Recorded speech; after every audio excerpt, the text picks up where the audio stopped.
Alors nous voici sur le tableau de bord de WordPress. Donc ça, c'est ce que vous verrez dès l'installation de WordPress. Donc comme vous voyez d'un coup d'œil, il y a un article, une page, un commentaire.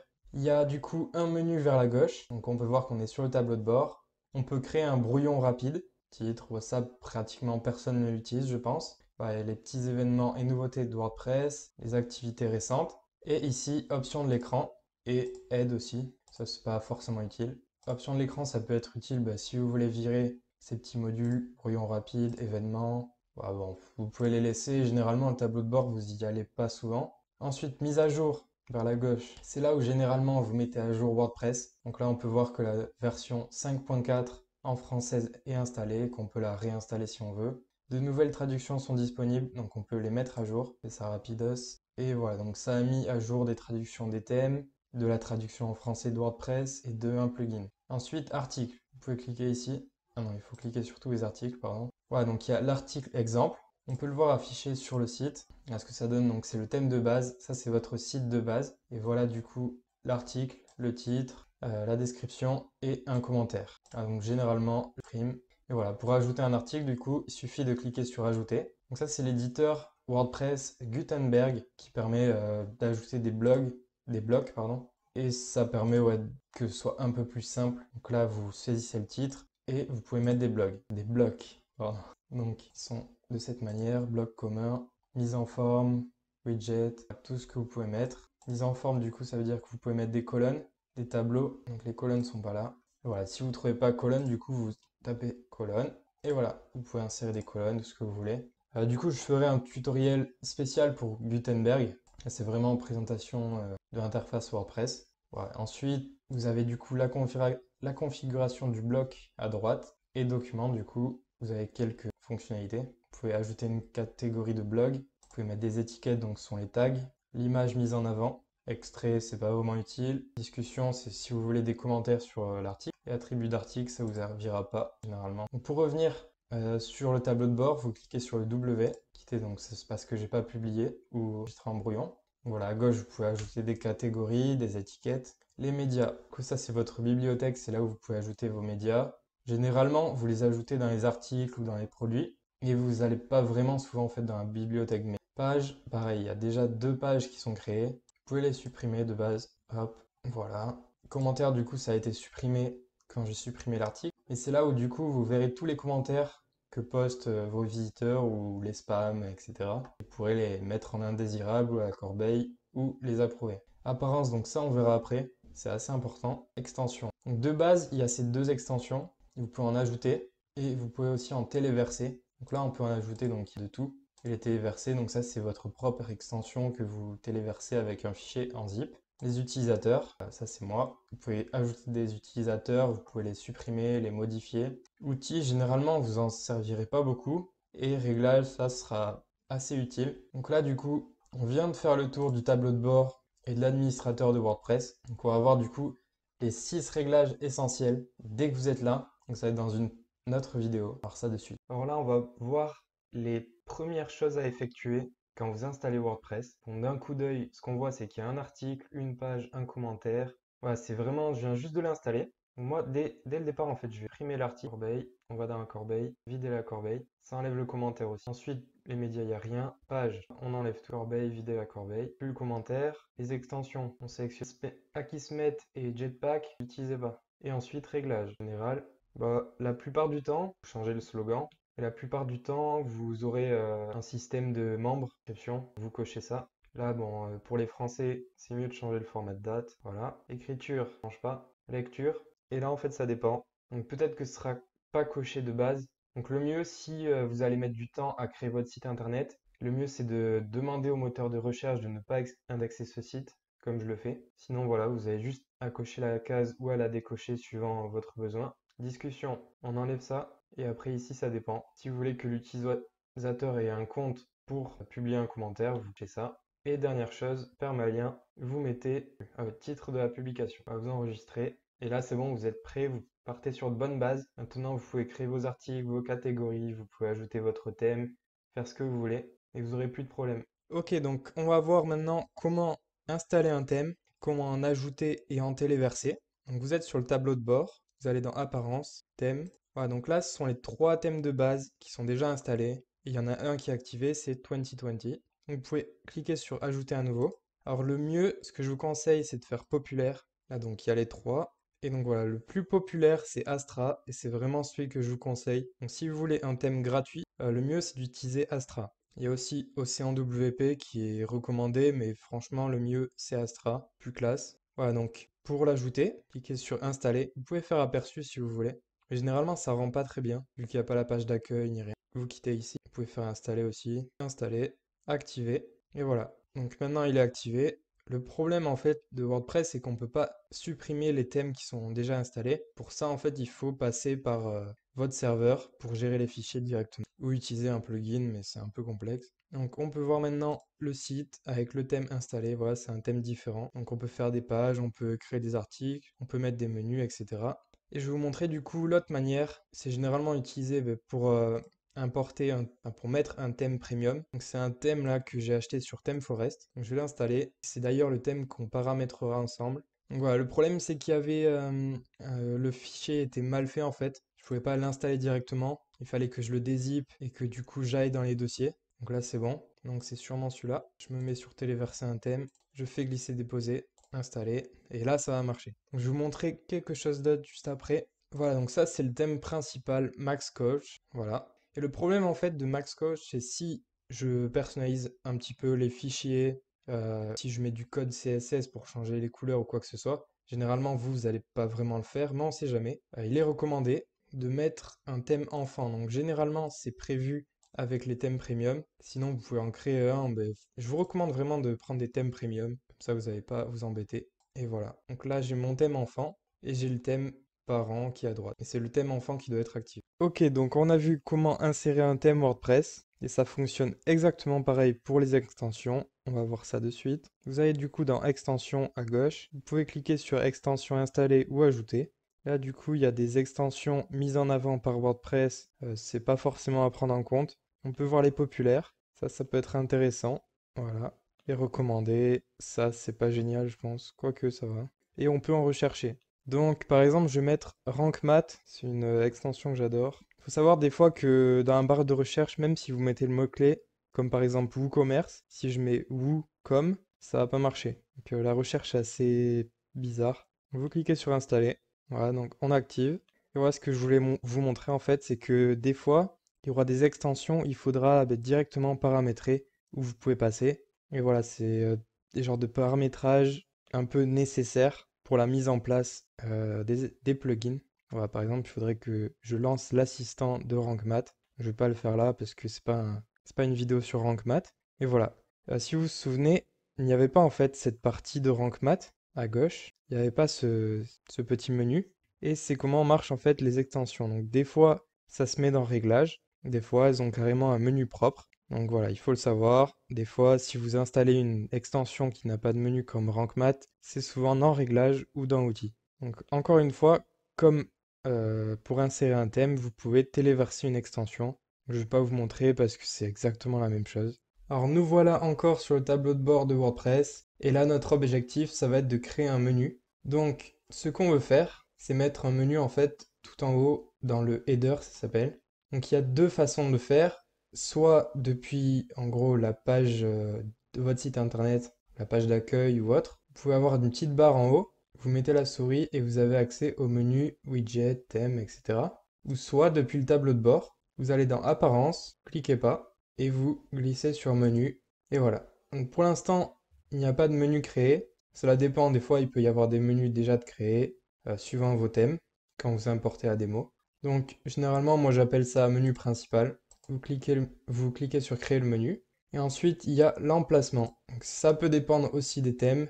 Mais du coup, il y a menu principal, c'est là où on va placer le menu. Ou soit menu de pied de page, donc c'est tout en bas du site. Et voilà, donc mon menu est créé. Je l'ai mis sur l'emplacement menu principal. Je n'ai toujours pas de créer de page.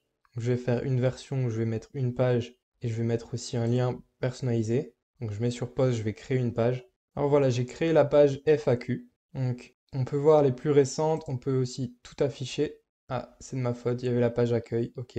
Néanmoins, du coup, je vais mettre juste FAQ. Donc je la sélectionne ajouter au menu. On peut mettre du coup les articles, mais c'est pas vraiment utile dans un menu principal. Donc, généralement, ce qu'on met, c'est des pages. Des fois, ce qu'on peut mettre aussi, c'est des liens personnalisés vers d'autres sites, par exemple. Donc, je vais mettre un lien bidon, voir mon autre site. Donc ça, c'est le texte. Et dans l'adresse web, du coup, il y a deux manières de faire. Si vous voulez pas mettre d'adresse tout court, juste que ce soit un texte non cliquable, pour ensuite insérer un sous-menu en quelque sorte, vous pouvez mettre un hashtag comme ça. Moi, je mets l'adresse de google.fr. Voilà. Ensuite, une fois que c'est fait, vous ajoutez au menu. Et voilà. Donc, on fait enregistrer le menu et il est ici. Donc, si je vais sur FAQ, ça me rend sur la page FAQ. Ensuite, du coup, je veux le modifier. Je vais faire un sous-menu. Donc, en gros, en dessous de voir mon autre site, je vais afficher un autre menu, en fait, un sous-menu. Donc, on va sur menu, lien personnalisé. Là, je vais mettre google.com et google.italy, par exemple. Et pour mettre en sous-menu, du coup, je mets comme ça. Je déplace comme ça et ça les met en sous-élément de voir mon autre site. Donc, enregistrer le menu. Voilà, donc quand on déplace la souris, on peut voir que le sous-menu s'affiche. Et le problème, c'est que si les personnes elles cliquent directement ici, ça change de page et ça amène sur google.fr. Donc, ce qu'il faut faire, du coup, comme je l'ai dit, c'est mettre un hashtag pour qu'en gros, ça ne mette pas d'adresse web.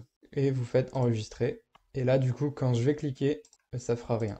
Donc, dans cette vidéo, nous allons voir comment créer un article ou une page. Alors généralement, cela fonctionne de la même manière, sauf que les articles ont des catégories et des étiquettes. Donc vous pouvez glisser la souris sur article ou page, et il y a généralement marqué toutes les pages ajoutées et tous les articles ajoutés. Donc on va sur ajouter. Et là, du coup, on va voir Gutenberg avec des blocs. Donc vous avez le titre, donc titre de l'article. Et ensuite, soit vous cliquez sur ajouter un bloc ici, soit ici. Donc je ferai plus tard du coup une vidéo sur Gutenberg. Et là on apprend vraiment comment publier en quelque sorte un article ou une page. Donc à droite pour les articles, il y a les catégories et les étiquettes. Généralement que ce soit pour page et article, on doit mettre une image mise en avant et c'est tout. Une fois que vous avez créé du coup le titre d'article et le contenu, vous cliquez sur publier. Encore une fois, voilà, c'est publié et du coup, on va voir l'article, titre de l'article qui est ici. Voilà. Si vous voulez, vous pouvez créer des brouillons, que ce soit pour les pages ou les articles. C'est-à-dire, du coup, bon, là, c'est publié, donc si je clique sur basculer en brouillon, ça va se mettre hors ligne. Et du coup, si vous faites des modifications, n'oubliez pas d'enregistrer le brouillon, mais de ne pas cliquer publier tant que les modifications ne sont pas terminées. Voilà, du coup, on est dans les articles avec le titre de l'article, donc l'article que j'ai publié. Et ce qu'on peut faire, que ce soit pour les pages ou les articles, c'est mettre dans la corbeille, modifier rapidement et voir un aperçu parce que c'est en mode brouillon, du coup c'est pas publié. Modification rapide, ça permet du coup de modifier le titre, de modifier les catégories, les étiquettes et de modifier son état. Je pourrais publier comme ça par exemple. Voilà, c'est publié donc on peut afficher. Si vous faites modifier, du coup on retourne sur la page de modification de l'article. Et corbeille, du coup, bah, c'est pour ajouter en corbeille. Voilà, on peut rétablir comme ça. Voilà, donc maintenant vous savez comment ajouter des articles et des pages, parce que les pages, ça fonctionne de la même manière. On va passer du coup à la suite. Ok, donc dans cette courte vidéo, on va voir comment ajouter des widgets. Donc on est dans le tableau de bord. Vous allez dans Apparence, vous pouvez choisir Widget. Et déjà, à quoi ça ressemble un widget? Donc on va voir par exemple, on est sur la page d'accueil là. Ça, ça affiche en fait les articles de mon blog. Et on peut voir à droite, il y a par exemple une section articles récents, commentaires récents, archives, catégories, méta.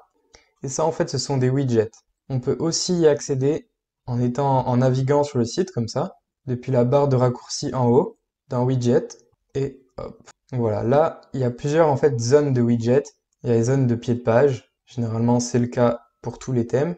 Il y a une colonne latérale, donc c'est le cas aussi pour tous les thèmes.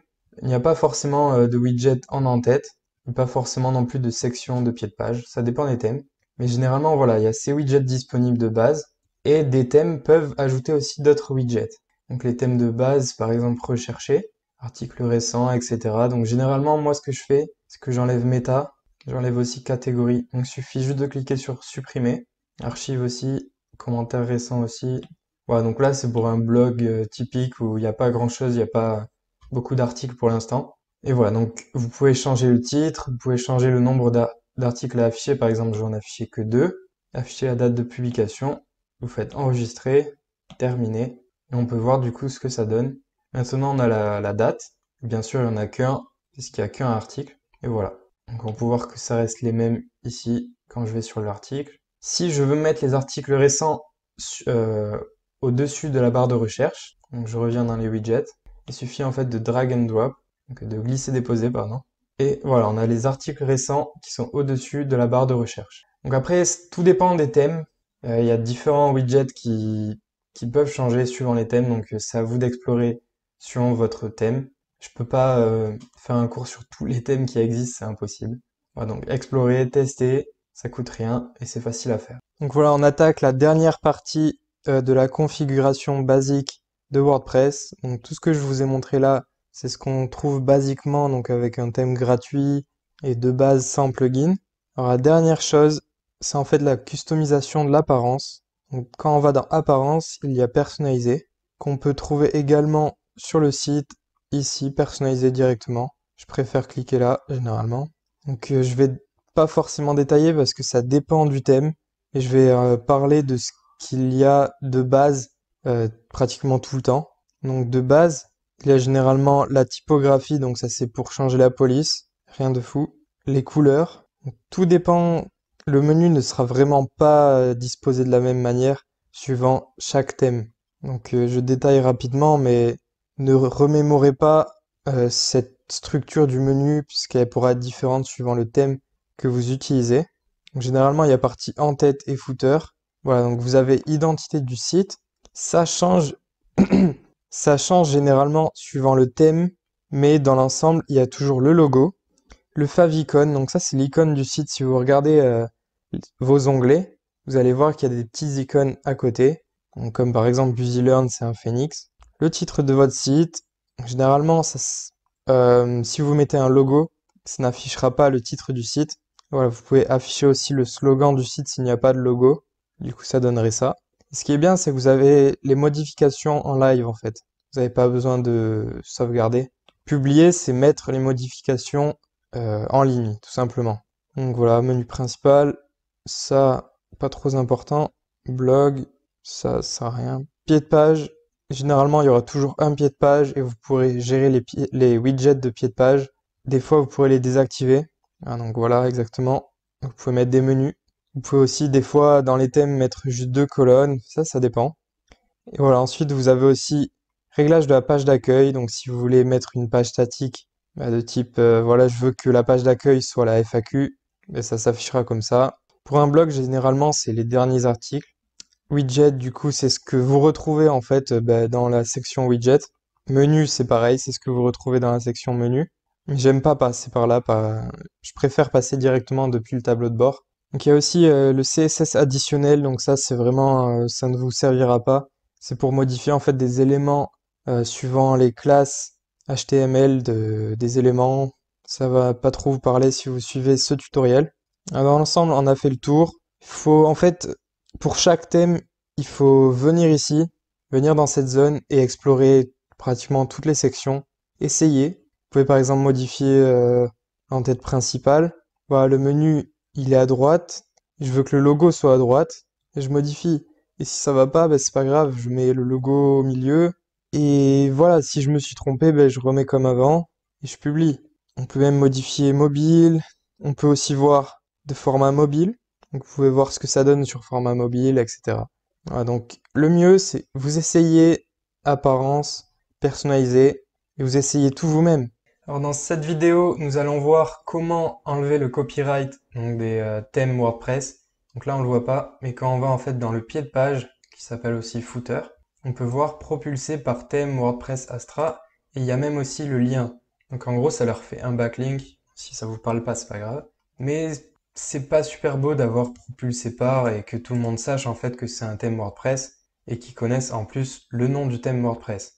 Donc généralement pour l'enlever c'est super simple, il faut aller en fait dans personnaliser. Généralement ça se trouve dans pied de page mais cela peut dépendre en fait de votre thème. Donc il va falloir un peu chercher pied de page, ensuite pied de page encore et là voilà. Donc il peut y avoir différentes mises en page, par exemple là ça s'est enlevé, là je le remets. Et donc pour le modifier, c'est simple, c'est ici il y a marqué propulsé par thème author. Donc en gros, c'est un shortcode qui insère WordPress Astra. Donc il suffit tout simplement de l'enlever. Et voilà, copyright, BusyLearn. Et vous pouvez aussi ajouter du texte créé par moi. Après, tout dépend, vous pouvez regarder, peut-être que vous pouvez remplacer ça par un menu. En fait, ça change à chaque fois suivant les thèmes. Donc c'est à vous de voir. Mais il faut trouver voilà, cette section avec le copyright. Généralement, vous pouvez l'enlever, vous pouvez modifier, il n'y a pas de souci. Donc si jamais vous ne trouvez pas, vous pouvez me contacter et je regarderai votre thème. Sinon aussi, sur le cours dédié donc à la création d'un site WordPress, vous pouvez poser vos questions, on peut y répondre également. Alors dans cette vidéo, on va voir comment utiliser Gutenberg. Donc c'est un constructeur de pages intégré par WordPress depuis la version 5.0.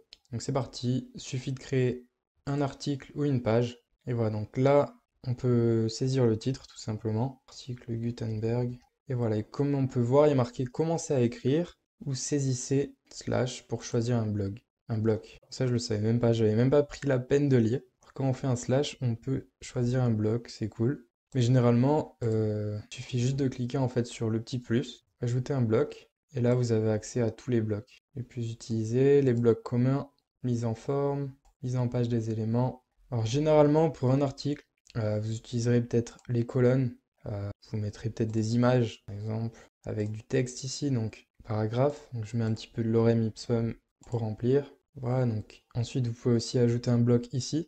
Moi je vais mettre un titre, un H2, on va faire titre 2. Ok, on peut faire rentrer aussi pour ajouter un bloc. Donc là ça y est, ça l'a ajouté et on peut définir quel bloc utiliser. Peut-être mettre une liste par exemple. 1, entrée, liste 2, ok. Du coup si on fait entrer, ça augmente en fait la liste et ça passe pas à un autre bloc. Donc là, il faut cliquer sur plus et choisir l'autre bloc. Donc vous pouvez faire ce que vous voulez, vous pouvez tout essayer. Le mieux c'est d'essayer, de voir comment faire, mettre un tableau, 2 colonnes, 2 lignes, et voilà votre tableau. Et ensuite, sur la droite, il y a la section bloc, et du coup en fait vous pouvez régler le bloc. Donc par exemple, au tableau je peux mettre une section d'en-tête, une section de pied de page.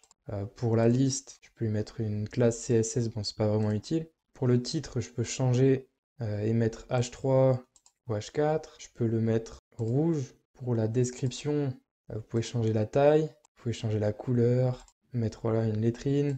Pour l'image, vous pouvez mettre texte alternatif. Ça, retenez bien. Vous pouvez changer sa largeur. Voilà, donc tout ce qui est en fait réglage des blocs peuvent se situer directement sur le bloc, comme centrer l'image par exemple, et aussi à droite dans la section bloc. Pour venir sur le document, donc l'article, il suffit de cliquer sur document, et là vous pouvez choisir les catégories, images mises en avant, etc. Donc voilà, vous avez construit en quelque sorte votre article. Une fois que vous avez terminé, choisi la catégorie et mis une image mise en avant, vous pouvez soit l'enregistrer en brouillon, soit publier. Et on va voir le résultat. Voilà, donc l'image mise en avant, le titre, les colonnes, le heading 2 avec la liste et le tableau. Voilà, donc vous pouvez faire à peu près tout ce que vous voulez, des colonnes, mettre des vidéos YouTube, il n'y a pas vraiment de limite. Et après voilà, si vous souhaitez changer la mise en page de l'article, ça dépend du thème que vous utilisez.